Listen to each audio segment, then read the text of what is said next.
Саламатсыздарбы, урматтуу радио угармандар жана көрөрмандар. Бүгүнкү берүүбүздө сиздер менен Кыргызстандагы диний абал жөнүндө, учурубуздагы диний маселелер боюнча сөз кылмакчыбыз. Негизги маселебиз Кыргызстан, Кыргыз Республикабыз эгемендүүлүк алгандан кийинки учурдан баштап ушул күнгө чейинки диний абал, диний кырдаал кандай келишти, кандай өнүктү, кандай өзгөрүүлөр болду, оң жана терс жактары кандай болду. Мына ушуларды кээ бирки темаларга бөлүп, ошолорду ирети менен сиздер менен ушул жерде бөлүшкөнгө аракет жасайбыз. Өзүңүздөргө маалым болгондой, Кыргыз Республикабыз 91-жылы эгемендүүлүгүн алып, өзүнүн өз алдынча мамлекет болуп, конституциясында дин эркиндиги, ишеним эркиндиги жана башка адам укуктары боюнча эркиндиктер таанылып, өлкөбүзгө бир топ адамдардын кыймыл аракети, жүрүм-турум боюнча бир топ эркиндиктер жана жеңилдиктер берилгендиги баарыңыздарга маалым. Мына ушул жеңилдиктерден пайдаланып, өлкөбүздө жашаган ар бир ата уулубуз өзүнүн илгертен бери, ата бабалардан бери келаткан ислам динин кайрадан жандантууга, кайрадан жөрөлгөлөрүн, диний эрежелерин жашоого толук мүмкүнчүлүк түзүлдү. Бул боюнча конституциябызда ар бир жарандарыбызга дин тутуу эркиндиги, аны жашоо эркиндиги, аны өзү каалаган булактардан, каалаган жерден үйрөнүү эркиндиги толук боюнча берилген. Албетте мунун бардыгы мамлекеттик мыйзам жана идеологиябыздын чегинде ишке ашыруу үчүн ар бир жарандарыбыз ушул маселеде укуктуу болуп эсептелет. Ошону менен эле биргеликте ушул эркиндигибиздин шарапатынан пайдаланып, өлкөбүздө ар кандай жаман ниеттеги, жаман багыттагы диний агымдардын, ар кандай диний жамааттардын, ар кандай миссионердик уюмдардын, агымдардын өлкөбүздө иш чараларды жүргүзүп келгендиги дагы баарыбыздарга маалым. Албетте мунун дагы терс жагдайлары комубузга тийбей койгон жок. Баарыңыздарга маалым болгондой эле өлкөбүз ушу эгемендүүлүк алгандан кийин алгачкы жылдары, айрыкча мына 93-94 жылдардан баштап өлкөбүзгө катуу бир түрдө чет өлкөлөрдөн ар кандай диний агымдардын, диний жамааттардын келип өлкөбүздө өз ишмердүүлүгүн жүргүзө баштагандыгы талашсыз.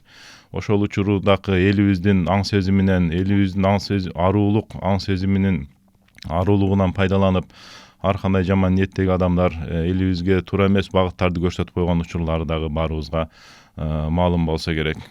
Тактап айтканда, ар кандай вахабилик сыяктуу, хизбут тахир сыяктуу, же болбосо салафилик сыяктуу азыркы учурда актуалдуу болуп аткан маселелер, ошол багытта ар кандай диний багыттагы идеологиядагы адамдар келип бизге жардам көрсөтмүш сыяктуу болуп, бизге мечит медресе салып бермиш болуп, ошолордун өздөрүнүн идеологиясына тартып, кээ бир атуулдарыбызды мына нукура өзүбүздүн азыркы учурда салттуу деп айтып келаткан ислам динибизден, Ханафи Матуриди багытындагы ислам динибизден бир топ адаштырып, же болбосо бир топ четтетип койгондугу дагы белгилүү болуп калды. Баарыңыздарга маалым болсо керек. Мунун бардык көйгөйлөрдүн башталган себептери ошол эгемендүүлүк алган жылдардагы биздин элибиздин аруулугунан пайдаланышты. Ошол учурдагы мамлекеттик кээ бирки мыйзамдарыбыздын, же болбосо кээ бирки түшүнүктөрүбүздүн толук бышып жетилбегенден пайдаланып калышты. Мисалы тактап айта турган болсок, мамлекетибиздин азыркы жана ошол учурдагы мындай светтик деген түшүнүктөн пайдаланып көп мындай туура эмес көрүнүштөр пайда болуп калды. Мамлекетибиздеги дин менен саясат иштери бөлүндү деген түшүнүктү адамдар ар кандай түшүнүп, ошол боюнча ар ким өзүнүн аң сезиминдей кандай түшүнгөн болсо ошондой кабыл алып, кээ бири муну дин менен мамлекет толук бөлүндү, бири-биринин ишине аралашпаш керек деп түшүнүп алышты. Кээ бирлери болсо мамлекет динди толук боюнча четке кагып, өзүнүн атуулдарын карабай койду деген мааниде түшүнүп калышты. Кыскасы бир топ ушундай түшүнбөстүктөрдүн айынан ушуну жаман ниеттеги багыттагы адамдар дагы пайдаланып кетишти. Анын таасири мына учурубузда, күнүбүздө ортого чыгып отурат. Учурубузду азыр карасак, Кыргызстанда чындыгында диний маселебиз, диний тармагыбыз мындай өнүгүп келаткан сыяктуу көрүнгөн менен чындыгында мындай ичара келгенде ар кандай идеологиялык жактан пикир келишпестиктердин болуп жаткандыгы дагы сиздерге маалым болсо керек. ар кандай жамааттарга бөлүнүп же болбосо бирин бири көрө албастык кылган ушундай учурлар да такталып отурат. Албетте мунун баардыгы биздин мамлекет үчүн мындай жагымсыз көрүнүш болуп эсептелет. Мунун баардыгын алдын алуу чаралары болуш керек. Алдын алуу чараларында кандай маселелер колдонуш керек? Мына ушулардын баардыгы учурубуздагы эң актуалдуу темалардын бири болуп келатат. Мына биз бүгүнкү уктуруубузда жана мындан кийинки уктурууларыбыздын уландысында ушундай Кыргызстандагы көйгөйлөр боюнча, Кыргызстандагы дин жаатындагы проблемалар боюнча, маселелер боюнча жана алардын чечүү жолдору боюнча кандай иштер болуп жатат, кандай сөздөр колдонуп жатат, кандай маселелер козголуп атат, ушулар боюнча сиздер менен кыскача болсо дагы ушул мүмкүнчүлүктөн пайдаланып бөлүшкөнгө туура көрүп отурабыз. Мына бүгүнкү уктуруубуздун темасын Кыргызстандагы диний абал деген жалпы теманын ичинде билим берүү маселесине кыскача токтолуп кеткибиз келип атат. Кийинки берүүлөрүбүздө диний агымдар боюнча, миссионердик кыймылдар боюнча, диний жамааттар, диний уюмдар жана жана башка ошого окшогон маселе боюнча сиздер менен талкуунун уландысында сүйлөшөбүз деп ниеттенип отурабыз. Бүгүнкү темабыз да ошол диний абал, Кыргызстандагы диний абалдын ичинде диний билим берүү кандай өнүктү, кандай жолдор менен келатат. Ошол эгемендүүлүк алган жылдарыбыздан баштап бүгүнкү учурубузга чейин кандай жетип келди, билим берүү тармагында эмне өзгөрүүлөр болду, өзгөрдүбү же өзгөрбөдүбү, мына ушул боюнча сиздер менен кыскача ой бөлүшмөкчүбүз. Өзүңүздөр билгендей, мына 91-жыл, 92-жылдан баштап биздин мамлекетибизде өзүнүн атуулдарыбыздын ошол диний ишенимдерин же болбосо каада салттарын кайра жандандыруу, элибизди адеп ахлакка, ыйманга чакыруу боюнча же болбосо бир идеологияга багыттоо боюнча атайын маселелер көтөрүлүп, ошол 92-жылдан баштап мектептерде ыйман сабагы киргизүү маселеси көтөрүлгөн. Мына 92-жылдардан 96-жылдарга чейин ушул ыйман сабагы мектептерде кызуу талкууланып, кээ бир мектептерде ошол ыйман сабактары окутулуп, бир топ ошол маселелер көтөрүлүп келген. Бирок тилекке каршы ошол ыйман сабагынан күтүлгөн натыйжа алынбай калгандыгын дагы тарых бизге өзү көрсөттү. Мунун себеби эмнеде болушу мүмкүн деген суроого, ушул ыйман сабагын мектептерге киргизүүдө биздин мамлекеттин койгон талабы менен ошол сабакты ичин толтурууда бир топ мындай айырмачылыктар ортого даана чыгып калгандыгы байкалып калды. Анткен дегенде ыйман сабагында биз атуулдарыбызды ошол ыймандуулукка, өзүбүздүн бир идеологияга багыттоо маселеси көтөрүлгөн болсо, бул сабакта көбүнчө жанакындай кээ бирки предметтин түздөн түз ушул ыйман сабагына тиешелүү болбогон эле мугалимдердин окутуп калышы же болбосо тескерисинче толук бойдон дин кызматкерлерибиздин, ошол учурдагы молдокелерибиздин бул ыйман сабагы динге байланышкан маселе, буну биз окутушубуз керек деп алардын окутуп калышы, алардын окутушунда кээ бир мектептерде ыйман сабагында жөнөкөй эле сабак өтүлбөстөн мечиттеги мындай маселе баянга мектептерде айлангандыгы дагы мындай тарых бизге көрсөтүп койду. Анын себеби ошол дин кызматкерлерибиз менен жөнөкөй жарандарыбыздын же жөнөкөй атуулдарыбыздын ыйман деген сөзгө берген мааниси жана түшүнүгү башкача болуп калгандыгы бул ачык айкын ортого чыгып калды.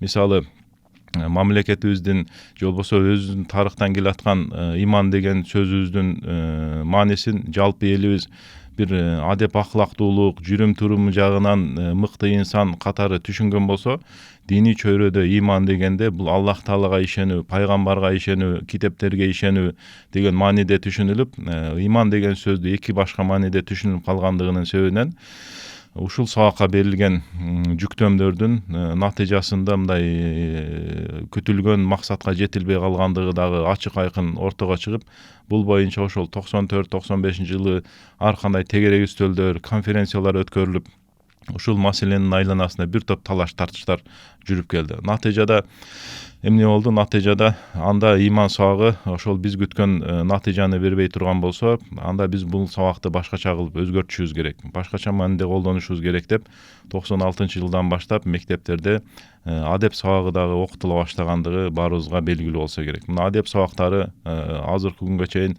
уланылып келип, кээ бир жерде азыр токтоп калып, кээ бир мектептерде уланып келаткандыгы деле баарыбызга жашыруун эмес. Адеп сабагында маселе кандай болду? Адеп сабагындагы маселе деле ошол иман сабагындагы маселеден көп алыстап кеткен жок. Ошондой эле көрүнүштөр болду, ошондой эле талаш тартыштар болду. Адеп сабагы дегенде адептүүлүк, жүрүм турумундагы ийгиликтүүлүк деген маанилерди камтыгандын менен биргеликте кыргыз элибиздин када салты, улуттук мүнөздөрү, улуттук өзгөчөлүктөрү, улутка тиешелүү болгон баалуулуктары, колдонгон буюм теримдери сыяктуу түшүнүктөр дагы ошол адеп сабагынын ичинде окутула баштады. Бул жакшы көрүнүш болгону менен бирок натыйжада бул адеп сабагынан дагы күтүлгөн жемишти, ийгиликти ала албаганыбыз дагы бул дагы тарых дагы бизге көрсөтүп койду. Анткени дегенде мына айрыкча ошол адеп сабактары мектептерге кирген учурларда адеп сабагы катуу кызуу окутулуп жаткан учурларда карабастан 2000-жылдардын жылдардын тегерегинде мектептерибизде билим берүү тармагында айрыкча жаштарыбыздын мектепте окуган окуучуларыбыздын арасында эркек балдардын арасында болгондой эле кыз балдарыбыздын арасында ар кандай талаштар, мушташып кетүүлөр, ар кандай тамеки чегүү, ичимдик ичүү сыяктуу көрүнүштөрдүн дагы катталып, даже керек болсо мына социалдык тармактарда дагы ошол кыздарыбыздын баягы чачтарынан талашып жулушуп кеткендиктери дагы мындай социалдык тармактарда кеңири көрүлүп калгандыгы дагы баарыбызга маалым. Ушундай окуялардын баардыгы айтып тургандай, адеп сабагынан дагы биз күтүлгөн максатты ала албай калгандыгыбыз жана бул маселе боюнча азыр дагы талаш тартыштар жүрүп жаткандыгы баарыбызга белгилүү болуп турат. Мындан сырткары азыркы соңку учурдагы ошол диний билим берүү маселеси боюнча мына козголуп жаткан темалардын бири бул орто мектептерде жана жогорку окуу жайларда дин таануу сабактарын, диндер тарыхы сабагын, дин маданияты сабагын окутуу деген түшүнүктөр кеңири мындай билим чөйрөсүндө же тиешелүү тармактарда ушул маселе дагы көтөрүлүп козголо баштагандыгы азыр көрүлүп турат.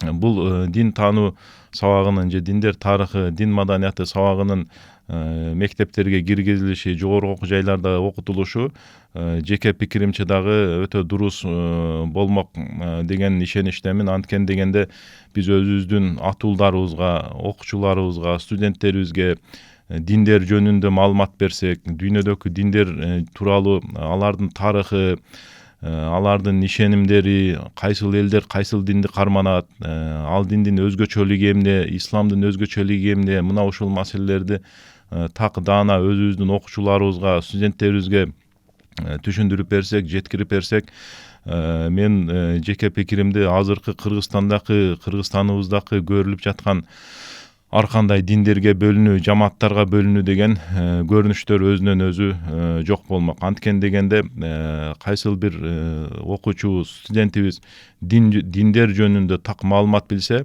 бул дин ушундай нерсе тарыхы бар, бул диндин мындай ишенимдери бар деп диндерди айырмалап, ажырата биле алган болсо, өзүн дагы ар кандай жаман, туура эмес агымдардан, жамааттардан, диндерден коргой алмак деп терең ишенип кетем жеке пикиримде.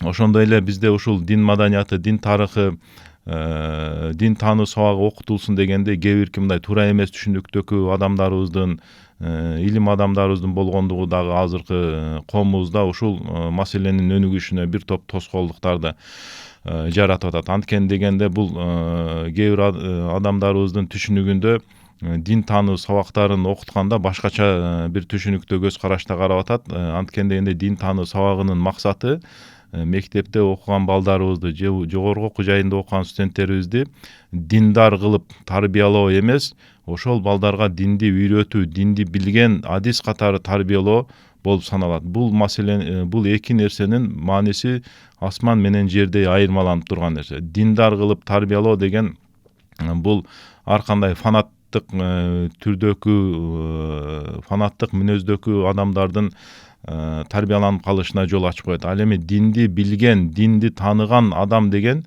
бул башкача инсан болот. Бул инсан диндерди билип, аларды туура анализдеп, туура баа берип, аларды ажыратып туура менен туура эмес экендигин ажыраткан өзүнчө бир атуу болгондугун астын сызып ушул маселени ажыратып алышыбыз керек. Анткен дегенде коомубузда ушул маселени көтөргөн адамдардын арасында деле диндар киши менен динди тааныган, динди билген кишинин ортосундагы айырмачылыкты дагы толук түшүнө албагандыгы азыркы учурда көрүлүп турат. Мына ушул маселелерде бир пикирге келсек, бир пикирге келип, ушул маселелерди туура жөнгө салып алган болсок, өлкөбүздүн келечеги үчүн дагы бир биримдикке алып келмек деп мен терең ишенип кетем. Мындан сырткары диний билим берүүдөгү көйгөйлөрдүн дагы бири азыркы учурда өлкөбүздө айрыкча жаштарыбыздын арасында динге болгон кызыгуу, динге болгон умтулуу, динге болгон берилүү өтө кызуу жүрүп жаткандыгын дагы баарыбыз көрүп турсак керек. Мындай учурлар дагы эч кимге жашыруун эмес. Ошол динге кызыккан, динди үйрөнгүсү келген жаштарыбыз азыркы учурда мына Кыргызстаныбызда 100дөн ашык медреселерибиз бар. Ошол медреселерде окуп билим алып жатышат. Бирок тилекке каршы ушул медреселерибиздин жана мамлекет тарабынан кабыл алынбашы же болбосо мамлекеттик деңгээлде бир дипломдун берилбей калышы өтө чоң проблемаларды жаратып келет. Анткени дегенде ошол жерде 3 жылдан баштап 5 жылга чейин өмүрүн, убактысын короткон жаштарыбыз медреседе жакшы мындай диний билим алып, өзүнүн жүрүм турумун, ыйманы жагынан, адеп ахлак жагынан билим алып чыкканы менен коомдогу мындай мамлекеттик мекемелерде бир жумушка орношууда ар кандай көйгөйлөр келип чыгып атат.